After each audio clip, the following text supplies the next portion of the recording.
ಧರ್ಮಸ್ಥಳದ ಬುರುಡೆ ಪ್ರಕರಣಕ್ಕೆ ಸಂಬಂಧಪಟ್ಟಂತೆ Chinnaiah alias mask man alias ಬುರುಡೆ ಚಿನ್ನಯ್ಯನಿಗೆ ಕೋರ್ಟು ಷರತ್ತುಬದ್ಧ ಜಾಮೀನನ್ನು ಕೊಟ್ಟಿತ್ತು 24 ದಿನಗಳ ಹಿಂದೆ.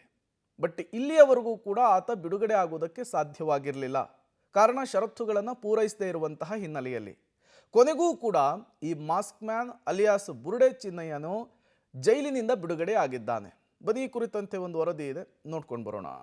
ಧರ್ಮಸ್ಥಳ ವಿರುದ್ಧ ಷಡ್ಯಂತ್ರ ಪ್ರಕರಣ, ಚಿನ್ನಯ್ಯನಿಗೆ ಕೊನೆಗೂ ಜೈಲಿನಿಂದ ಸಿಗಲಿದೆ ಮುಕ್ತಿ. ಶಿವಮೊಗ್ಗ ಜೈಲಿಂದ ಇಂದು ಬುರುಡೆ ಚಿನ್ನಯ್ಯ ರಿಲೀಸ್. ಧರ್ಮಸ್ಥಳ ಗ್ರಾಮದಲ್ಲಿ ನೂರಾರು ಶವ ಹೂತಿದ್ದೇನೆ ಎಂದು ಹೈ ಡ್ರಾಮಾ ಸೃಷ್ಟಿಸಿದ್ದ ಬುರುಡೆ ಚಿನ್ನಯ್ಯನಿಗೆ ಕೊನೆಗೂ ಜೈಲಿನಿಂದ ಬಿಡುಗಡೆ ಭಾಗ್ಯ ಸಿಕ್ಕಿದೆ. ಕೋರ್ಟ್ ಮುಂದೆ, ಎಸ್ಐಟಿ ಮುಂದೆ ನವರಂಗಿ ಆಟಗಳನ್ನ ಆಡಿದ್ದ ಚಿನ್ನಯ್ಯ ಸುಳ್ಳು ಹೇಳಿದ, ದಿಕ್ಕು ತಪ್ಪಿಸಿದ ಪ್ರಕರಣದಲ್ಲಿ ಜೈಲು ಸೇರಿದ್ದ.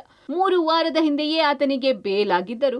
ಜೈಲಿನಿಂದ ಮಾತ್ರ ಇಂದು ಹೊರಬರಲಿದ್ದಾನೆ. ಕಳೆದ ನವೆಂಬರ್ 24ರಂದು 12 ಷರತ್ತುಗಳೊಂದಿಗೆ ಜಾಮೀನು ಮಂಜೂರು ಮಾಡಿದ್ದರು. ಬಾಂಡ್ ಮತ್ತು ಇಬ್ಬರ ಜಾಮೀನುದಾರರ ಕೊರತೆಯಿಂದ 24 ದಿನಗಳಿಂದ ಬಿಡುಗಡೆ ಭಾಗ್ಯ ಸಿಕ್ಕಿರಲಿಲ್ಲ. ಹೀಗಾಗಿ ಚಿನ್ನಯ್ಯನ ಪತ್ನಿ ಮಲ್ಲಿಕಾ ಬೆಳ್ತಂಗಡಿ ಪ್ರಧಾನ ಹಿರಿಯ ವ್ಯವಹಾರಿಕ ನ್ಯಾಯಾಲಯಕ್ಕೆ ನಿನ್ನೆ 1 ಲಕ್ಷದ ಬಾಂಡ್ ನೀಡಿ ಇಬ್ಬರು ಜಾಮೀನುದಾರರನ್ನ ಕರೆದುಕೊಂಡು ಬಂದು ಕಾನೂನು ಪ್ರಕ್ರಿಯೆ ಮುಗಿಸಿದ್ದಾರೆ.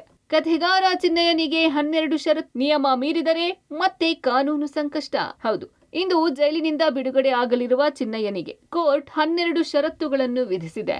12 ಷರತ್ತುಗಳನ್ನ ಕಟ್ಟುನಿಟ್ಟಾಗಿ ಪಾಲಿಸಬೇಕು ಎಂದಿದೆ. ಹಾಗಾದ್ರೆ ಚಿನ್ನಯ್ಯನಿಗೆ ಹಾಕಿರುವ ಆ 12 ಷರತ್ತುಗಳು ಯಾವುವು ಅಂತ ನೋಡೋದಾದ್ರೆ, ಚಿನ್ನಯ್ಯನಿಗೆ 12 ಷರತ್ತು: ಸಮಾನ ಅಪರಾಧ ಮಾಡುವಂತಿಲ್ಲ, ವಿಚಾರಣೆಯಿಂದ ತಪ್ಪಿಸಿಕೊಳ್ಳುವಂತಿಲ್ಲ, ಸಾಕ್ಷಿದಾರರಿಗೆ ಪ್ರಭಾವ ಬೀರುವಂತಿಲ್ಲ, ಸಾಕ್ಷಿಗಳನ್ನು ನಾಶ ಮಾಡುವಂತಿಲ್ಲ, ತನಿಖೆಗೆ ಕರೆದಾಗ ಹಾಜರಾಗಬೇಕು, ನ್ಯಾಯಾಲಯಕ್ಕೆ ಹಾಜರಾಗಬೇಕು, ವಿಳಾಸದ ಪುರಾವೆ ಕೊಡಬೇಕು, ವಿಳಾಸದಲ್ಲಿ ಬದಲಾಯಿಸಿದರೆ ಕೋರ್ಟ್ಗೆ ತಿಳಿಸಬೇಕು, ಮೊಬೈಲ್ ನಂಬರ್ ಕೋರ್ಟ್ಗೆ ಕೊಡಬೇಕು, ಅನುಮತಿ ಇಲ್ಲದೆ ಜಿಲ್ಲೆಯ ಹೊರಗೆ ಹೋಗುವಂತಿಲ್ಲ, ಕೇಸ್ ಬಗ್ಗೆ ಹೇಳಿಕೆ ಕೊಡುವಂತಿಲ್ಲ, ಪೊಲೀಸ್ ಠಾಣೆಗೆ ಹಾಜರಾತಿ ಕೊಡಬೇಕು ಎಂಬೆಲ್ಲ ಷರತ್ತುಗಳನ್ನು ವಿಧಿಸಿ ಬೇಲ್ ಮಂಜೂರು ಮಾಡಲಾಗಿದೆ. ಪತ್ನಿ ಮಲ್ಲಿಕಾ ಮತ್ತು ಸಹೋದರಿ ರತ್ನ ಬೆಳ್ತಂಗಡಿಯಿಂದ ಶಿವಮೊಗ್ಗ ಜೈಲಿನತ್ತ ನಿನ್ನೆಯೇ ಪ್ರಯಾಣ ಬೆಳೆಸಿದ್ರು.